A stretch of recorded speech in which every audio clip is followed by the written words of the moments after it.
You may have recently heard about 60-day dispensing. On the surface of it, sounds like a good idea.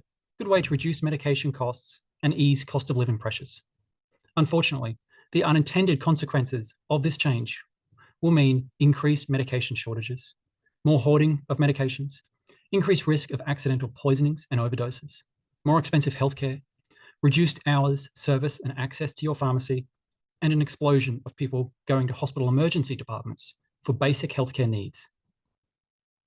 There are currently more than 450 active or anticipated medicines shortages in Australia.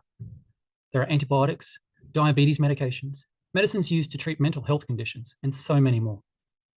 Doubling the amount of medicine a person can access at one time will mean some people will have multiple months' worth of medicine hoarded at home, unused, while others miss out.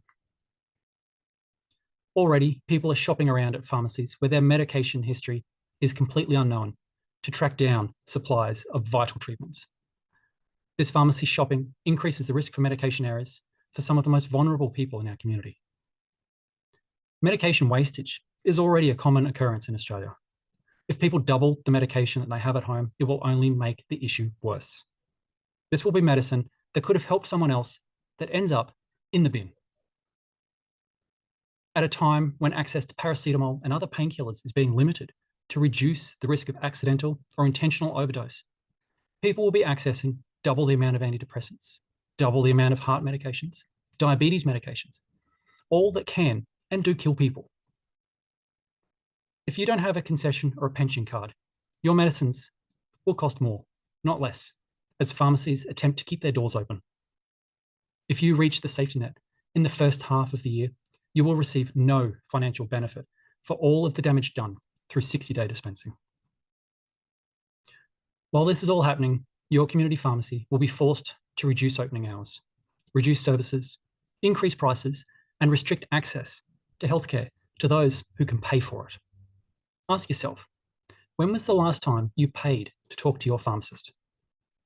This free access has been possible because of the dispensing fees we receive when we supply medications. If these fees are halved by doubling the amount of medicine supplied, pharmacies will be forced to make very difficult decisions to continue to operate. It will mean that your community pharmacy will no longer be a place you can just walk into to get quick and often free healthcare advice from highly trained and knowledgeable health professionals and assistants. You won't be able to go to your GP because they're already booked out for weeks. So instead, you'll need to present to the emergency room for any form of immediate care.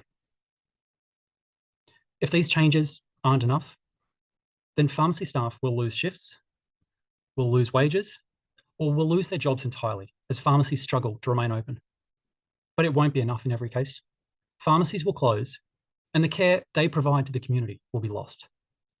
Please, if you think access to safe medication is important, or if you find any value in the care and advice from your local pharmacy, speak up against these changes.